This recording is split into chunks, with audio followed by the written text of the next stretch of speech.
Hi, I'm Larry Tatum, and welcome to my video, Form 8. It's the knife form, and this is one of the forms that kind of got lost in time. It was originally designed by my instructor back in the 60s. It was taught to a few students, and then it kind of got lost in the shuffle and put on the back burner. Many people to this day kind of think that it never really existed, and maybe some of you have been told that. Well, I'm here to tell you that it does exist. It's a fascinating form, and it was designed with the idea to teach you how to use a knife in combat to its fullest potential.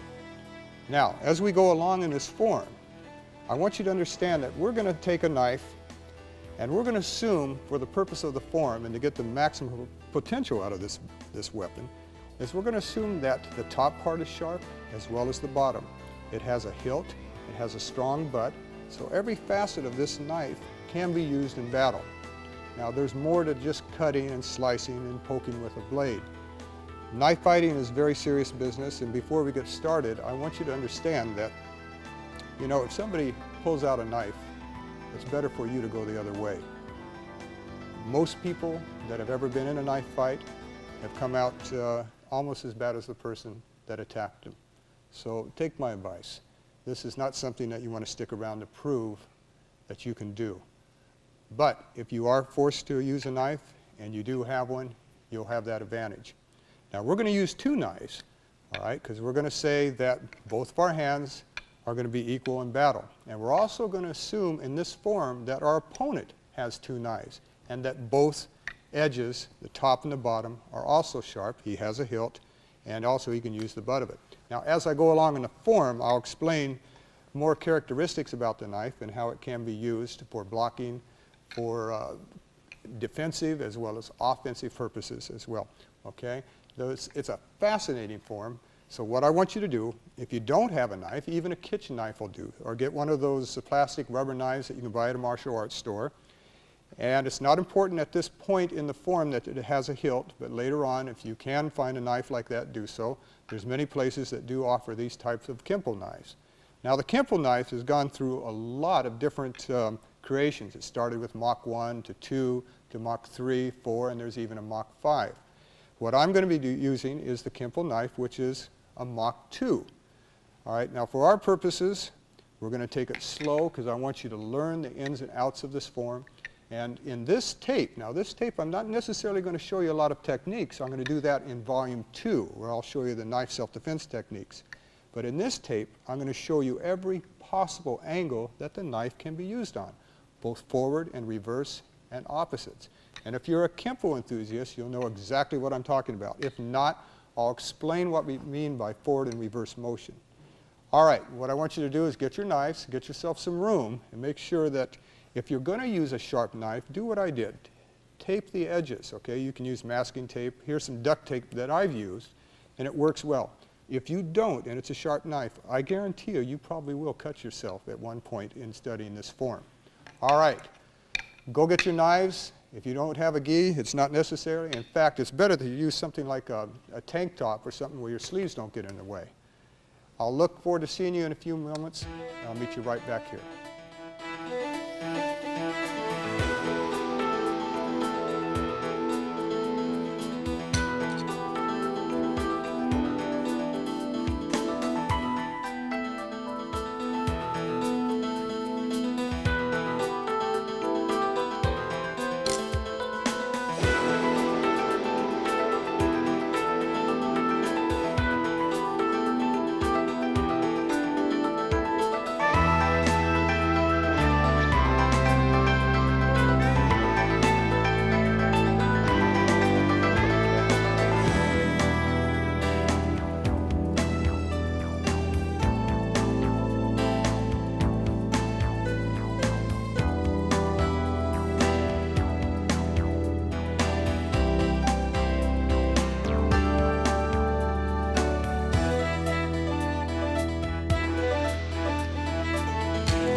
Hi, welcome back. Okay, I hope you're ready. I am. Let's get started and let's learn this form.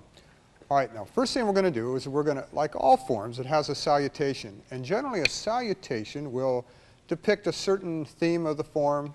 And in this case, the salutation is that the knives are going to give way from a natural weapon to man-made weapons. And you'll see what I mean as we get started. Find yourself a spot, and I'm going to be facing 12 o'clock. Now what I want you to do is stand up straight, take a deep breath, and relax. And one of the things that you're going to find out about this form is that if you're already a martial artist but haven't worked with weapons, that they're going to feel foreign to you because you're going to feel this excessive weight. And in these knives here, this is a lot of weight. It's a lot of metal. And it's going to do something to your coordination a little bit. It's going to make it feel awkward, but as you practice it, you'll gain more coordination through it. So this will actually be a help for you as you go on into your martial arts. But what I want you to do is take both knives, and you're going to take the inside edges, and you're going to face them to 12 o'clock, and they're going to match up, and put your right hand around it and squeeze it, not too tight, and bring it down and tuck it underneath your forearm on the outside, and come to attention. Now we're facing 12 o'clock, and what we're going to do with the salutation is that we're going to cross over, right front crossover, and we're going to bring both hands up. We're going to have the right hand over the left. Now as I come out to a left 45-degree cat stance, I'm going to bring my hands out at the same time my foot comes out, and I'm going to use my knife hand, which is a natural knife. Okay, and we're going to give credit to that, but we're going to switch over to man-made weapons. And when I come into that salutation, watch what I do. I step forward, show my natural knife, bring up the two weapons that are man-made, and I'm going to use them. I pull them apart. Take my index finger, my thumb around the front of the handles, flip them over, and they're both still parallel to each other. Step back with my left foot and my right foot to attention, and make two overlapping circles where we'll have right over left. And what we're going to end up with is an open-end triangle. Now in the Kenpo system, it's a very important angle that we're going to use because this allows us to be universal with our weapons. We have an open-ended triangle. All right, watch again. Put the blades together, bring them back to your right hip. Shoulders back, keep your chin erect. Cross forward, poke, bring the weapons up and separate them. Index finger, thumb underneath, roll them forward. Step back and make sure that these two overlapping circles end in an open-ended triangle when your right foot also stops moving as you come to attention. They both work together. All right, now once we get there, we're going to start a pattern of motion that we're going to use with the knives, and it's called windmilling. We're going to step off to our left to a horse stance. But as we step off, I want you to windmill the left hand over your head as if you were doing an upward parry or even an upward block, but it's going to be more of an upward parry. But as we do it, the left hand comes up and the right hand comes underneath. But you'll notice that both blades are still parallel at this point. And we make a circle and we start windmilling. To the right hand comes up, the left hand goes on the bottom, and we do it again, and a third time, and then as I bring my left hand up, it comes down as the right hand comes out into an inward block, because we're blocking or cutting, either way, with the right hand. And we cross that angle, and as we cross, we pull back and give room for the other one to come across, and we do it a third time, and we're doing this in a horse stance. Now what I want you to do is bring your knives back parallel, roll them back like this between your middle finger and your thumb. Now this is the hardest part of the form. In a sense, you got to get used to manipulating these knives. Now what I do is I put my thumb in the center and my middle finger, and I throw them so that they swing back. And what I do is I bring my left foot into my right, and I bring my hands now, not in an overlapping circle, but a kissing circle. Okay, that's where both circles are meeting at this point. And since I demonstrated the windmilling with the knives forward, At this point, we're going to demonstrate the windmilling with the knives back. And this time, as we do it, the right hand comes up as the left hand comes underneath, and we windmill 2, 3 times, and bring the left out, the right out for an inward block. And notice that when you do it, you can do it 2 ways. One, you can bring the blade out and have a separation. It's not wrong, it's different. What I like to see you do is bring that out and have this part of the blade locked right against the outside of your forearm. It gives it much more support, and you'll see as we go along why we use it. It doesn't necessarily mean this is wrong, but I want you to be able to do it this way, and back. Then flip them back over again, and you're going to need to use your index finger again and your thumb to make that flip. Right foot comes in, and you're back to right over left. Okay? Now, let's run through that part again. We have the salutation. It's not hard. You just have to get used to this weight in your hand. All right, now, step forward, make your salute, pull the knives apart, flip them over, step back to your left and your right, let them meet at the same time, and begin your windmilling. Back and forth, and across again, and across again. Flip them back so that the blades are behind you now, and start the same thing on the other side. 2, 3, and left now, right and left. Flip them over, and overlapping circles again. Now at this point, we've learned that through elongated circles that we have a lot of fluid motion with the knives. And you'll find out in my second video that when I actually show you the self-defense techniques with these blades, how we're going to cut on every angle that we're moving on. All right, now we're back here. I want you now to start the finger set. Now the finger set in the Kenpo system, if you know it, you'll know what I'm talking about. If you don't, and you're new to this system, you're going to also learn the finger set along with the knife set. They're both working together. This is just a long finger is what I'm trying to say. If you can do this with your finger, you can do that with the knife. All right, now from this point, you take your left leg, step over to your horse. As you step over, you thrust it out much like you would a thrust punch. You thrust it out eye level and rotate it, get full rotation into it, because you've got to remember that it's poking, it's cutting on this side of the blade, it's torquing, it's cutting on this side, and then on this side again. Get full rotation, do it on the other side, and now do it 3/4 of the way out with your arm to about the height of your solar plexus. And as the right hand moves out, the top hand checks, or in this case, as you'll learn later, it cuts. Then rotate it over and do the left side. Now come underneath and start it with your right hand as it travels along the side of your rib cage, and it only goes to as far as your elbow at this point. And again, you have the left hand on top, so it's checking or cutting. Bring this one over and do it on this side again. Let's go over that again, and we'll just watch what I do. We were here, so now we step off. Thrust, eye level, solar plexus, down to the height of the floating ribs, down to the height of the floating ribs. You notice as I move, I also settle on each strike. It's very important because we're going to use marriage of gravity to help these blades cut. Now, at this point, we thrust the right knife over our shoulder, and the knives are still parallel to each other. From this point, we ended up here.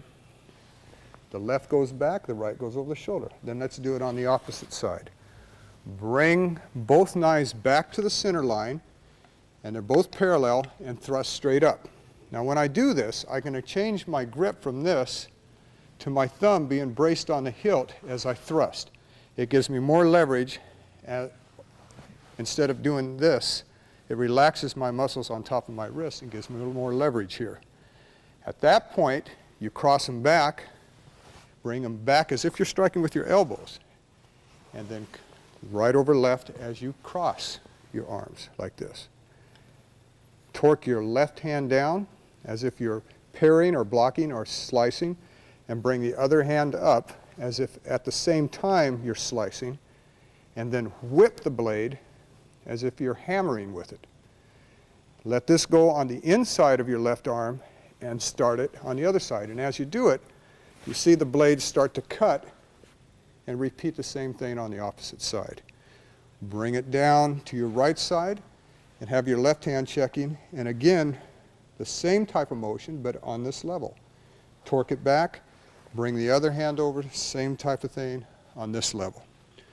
Bring your right hand up and have your left hand underneath it and slice. Hook over to the other side of the body, bring this hand up, and this one slices. Okay, now notice that this is no more than windmilling. Okay, now let's take it up to that point from the finger set, or the knife set at this point. We started here, and we brought the left hand up, the right hand 3/4 of the way out, the left hand 3/4 of the way out. Bring the other hand underneath, go to the ribs. Remember, it only goes out as far as your elbow.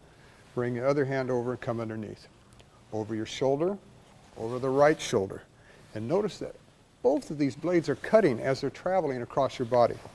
So you can imagine what is actually caught in between these blades as we're traveling. Bring it over the top as if you're doing 2 elbows. Bring it down, thrust out, cross, back up, and slice. And whip. Bring the other side in, slice, whip. Go down to the right side, over to your left side, and hook with your right hand and slice back. Hook with your left hand, slice back. These are inwards, horizontal slices. Hook with your left hand, and then I want you to hit with the butt of the knife, of the handle, and then rake. This is a raking motion, in which you'll learn later how this can be caught in the face and torque your opponent. It's very severe. I'll show you how we do it a little later. Bring the other hand up and rake across. Now at this point, I want an overhead hammer and a back hammer. Okay, reverse hammer fist with the left hand. Overhead hammer and a reverse with the other hand. Now reverse them, one on the top and one on the bottom. Notice how I'm torquing the blades this way. And this is no more like an underhand heel palm strike, except we're doing it with the blade. Do it with the other side. The same thing. Now put the right hand over the left blade, make your open end triangle, because you're finishing this part of the finger set. Torque it up to about eye level, bring it up to the height of an upward block, and make a heart shape all the way down to your legs. This is no more than a heart shape at this point. Take your right hand, extend it out and hook. Take your left hand, extend it out and hook. Whip your knives back till they're in the reverse position, and bring your left leg into your right leg with 2 meeting circles at this point. All right, now let's do the finger set, or the knife set, on the left side. We're going to step over to your right, to a horse, and we're going to begin to do it on this side. Now you notice that we're cutting, but we're using our forearm to brace against the back of this part of the blade, which is not sharp right in here, so our forearm actually fits in there. And so we're going to cut this way. Now this is particularly good when you want to execute a block, because it has a lot of backup mass behind the blade, which we'll get into on the second tape. But at any rate, begin the set of striking up to eye level, solar plexus, down to the ribs, down to the ribs. Now at this point, we're going to go over to the right side, then the left side, bring both hands over, and they're parallel again. Thrust up just like we did before, and make your cross, hook underneath, and hook over on top. And now we're going to whip, not with this part of the knife as much as with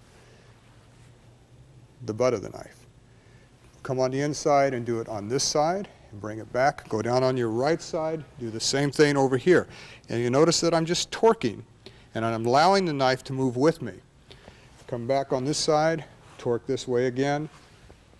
Take your left arm, bring it up, and slice back.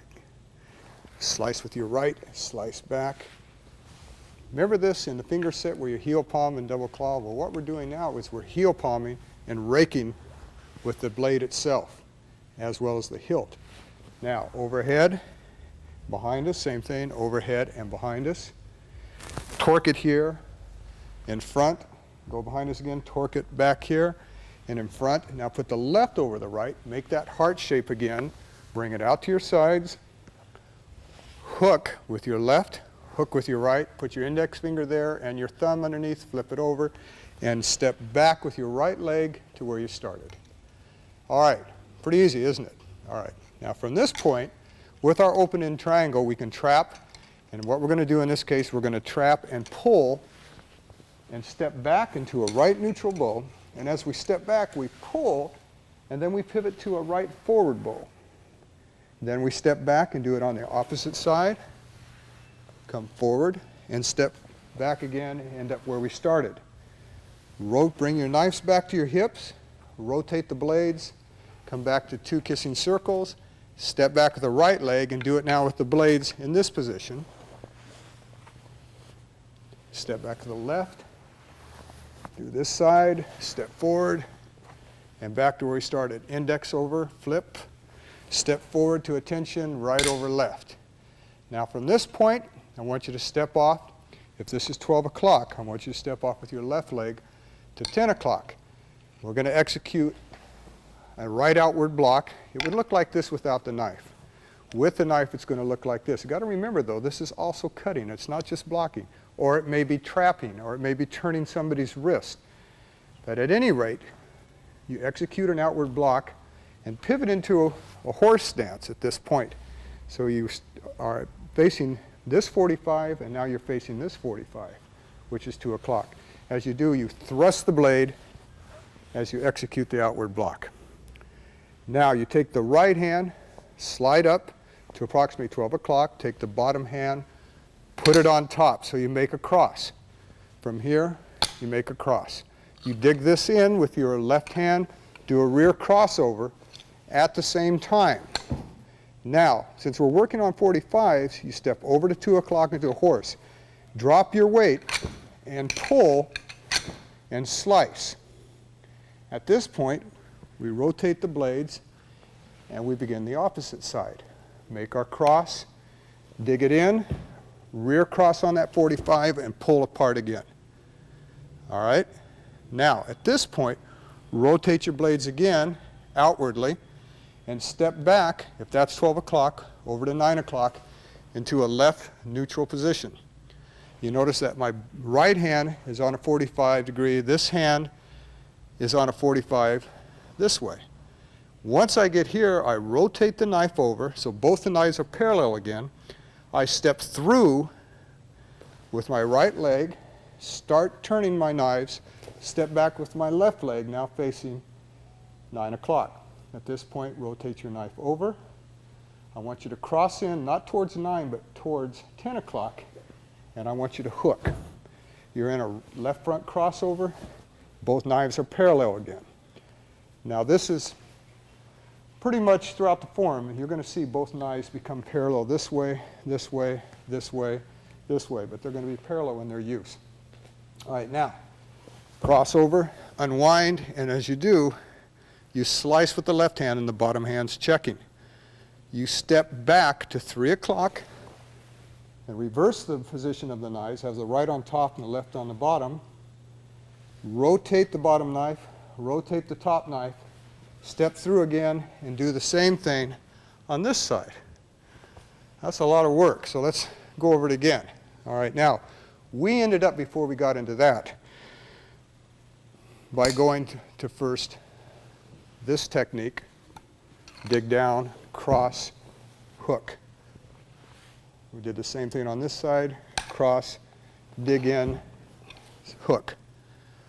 Turn them over, step back with your right leg, facing 3 o'clock, step through, slice, step back, cross in to 10 o'clock, unwind and slice, step back again, turn your blades over, and step back again.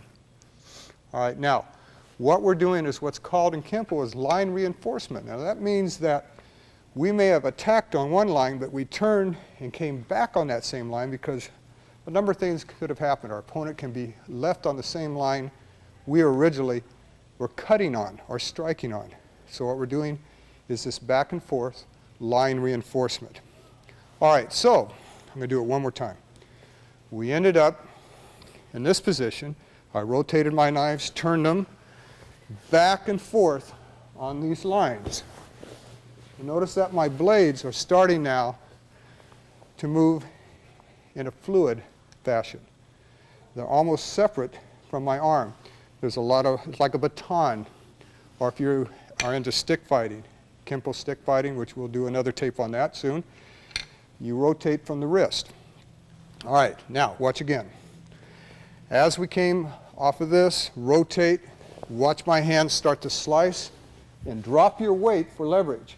Turn, hook, pivot, slice back, step through. Now take your right leg, cross in towards 4 o'clock, right over here. And again, the blades are parallel. Now, instead of repeating the technique, it changes and goes into a cat stance. As it changes, and I'm going to turn it just a little bit so you can see what I'm doing. You drop into a right cat stance and you have your left blade over your right. Okay? Once that happens, you make a figure 8 with the left and a figure 8 with the right.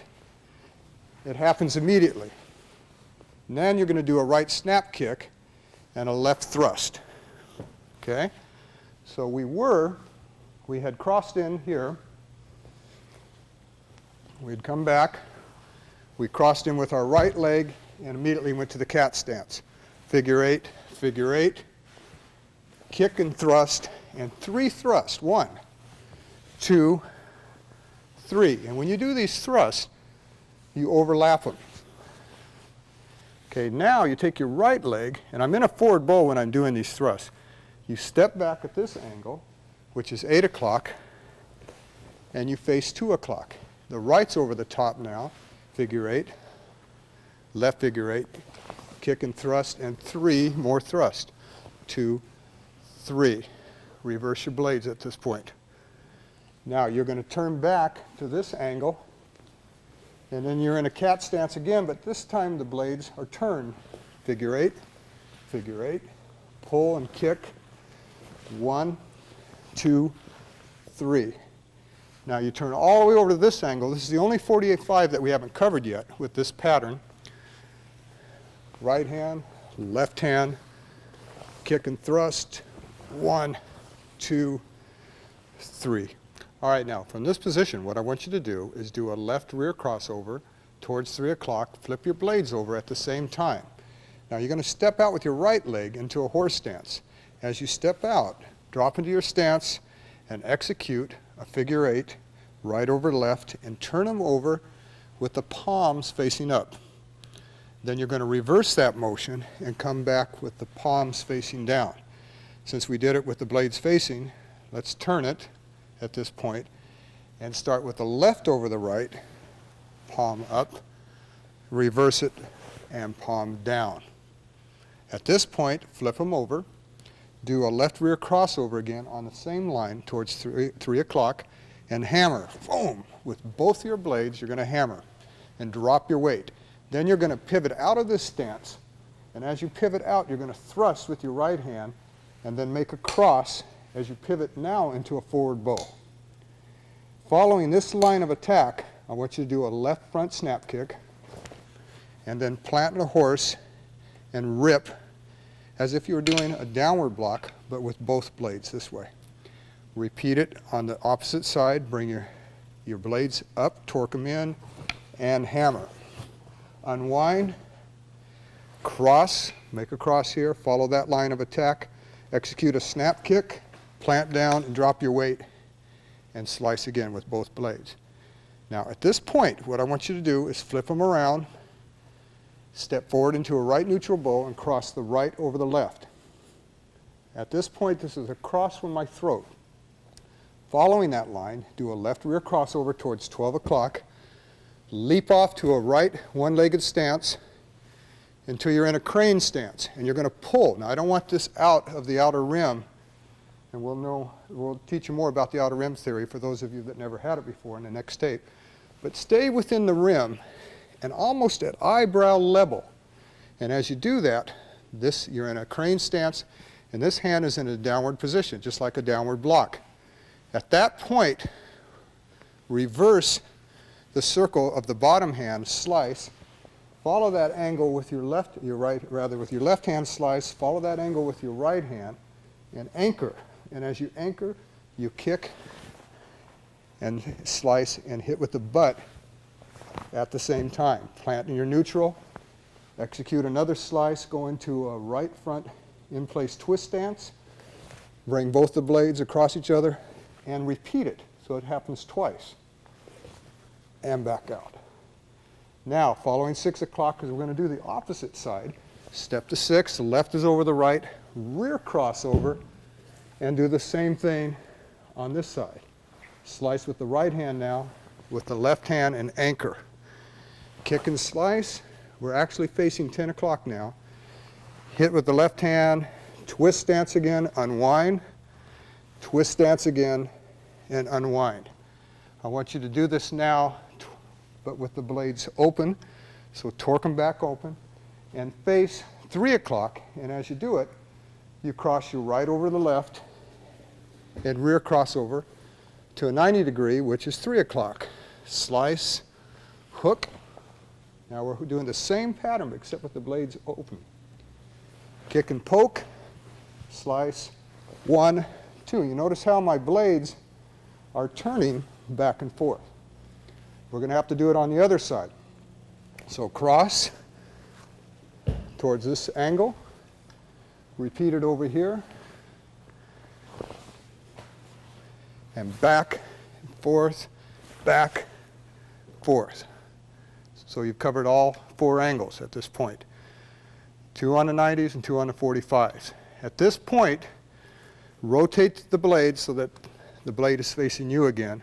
Step forward into a horse and hook and thrust, but not all the way over, a vertical thrust with the left hand. Make a figure 8, slice underneath, so both of them are parallel again. Now do the opposite on this side. Now watch how I do that again.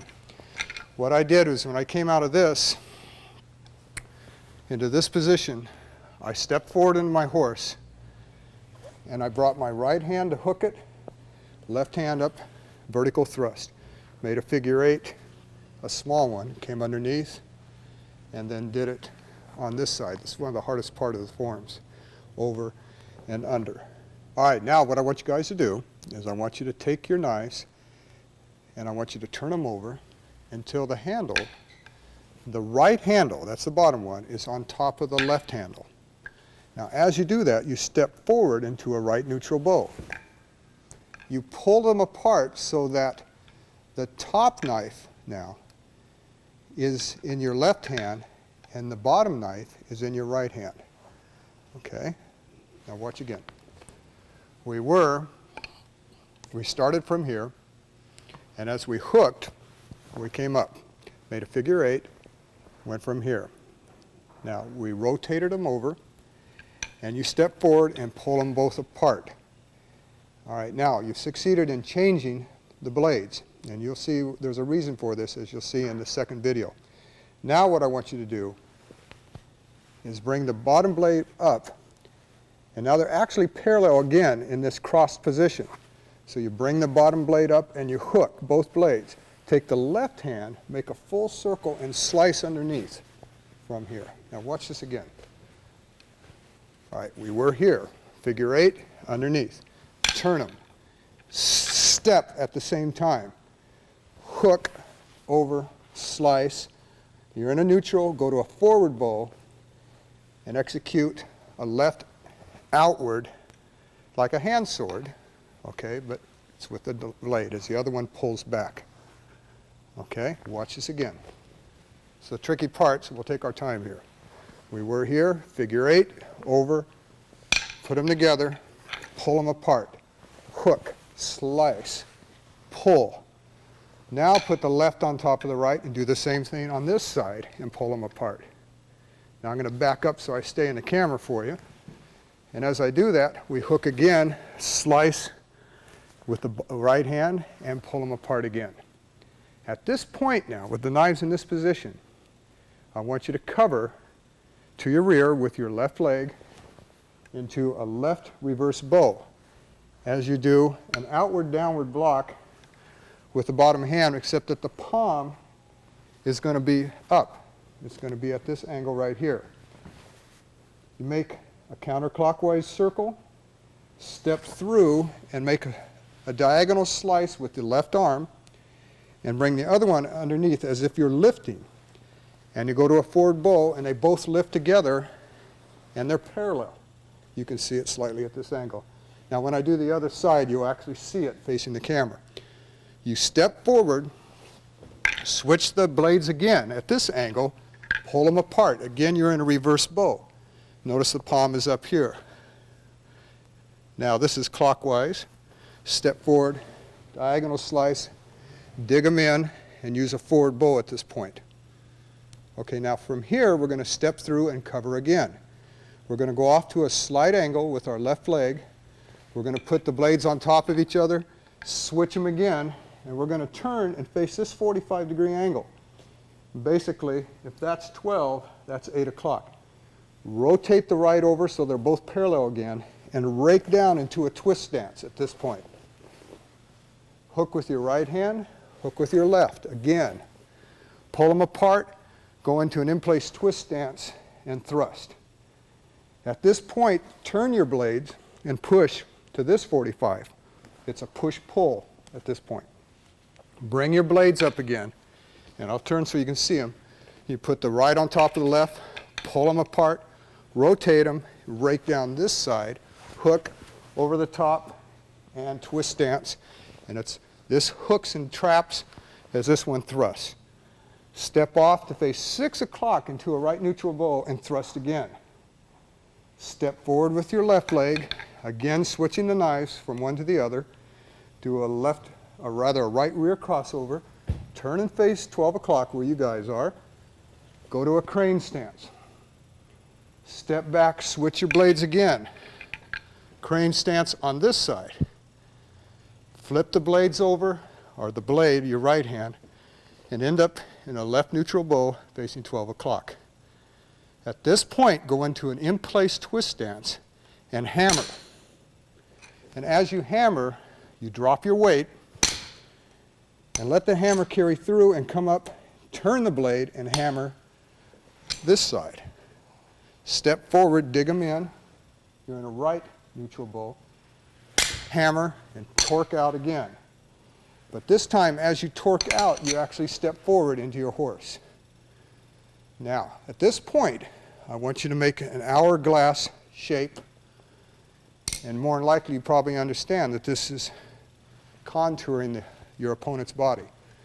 Hourglass shape, bring it up, cross your blades, come back down, but make a full circle. Bring the blades into your chest, and then take your thumbs, put them on top of the handle like this, dip in, push out. Bring them back over your shoulders as if you're doing 2 upward elbows. Hammer down and hook. Trap and slap with the blades. Take your thumbs, slice, thrust, and ream, and drop your weight when you do it. All right, now bring your elbows in and hammer right over left, left over right, and to the sides on both of them, and make your cross, all right, or your X. Now at this point, we're going to take them back from whence they came, so to speak. So we bring them together, rotate our hand counterclockwise, because we're going back in time, in a sense that we use in Kenpo, and we step forward and begin our salute. And back, and you finish up. Okay, now,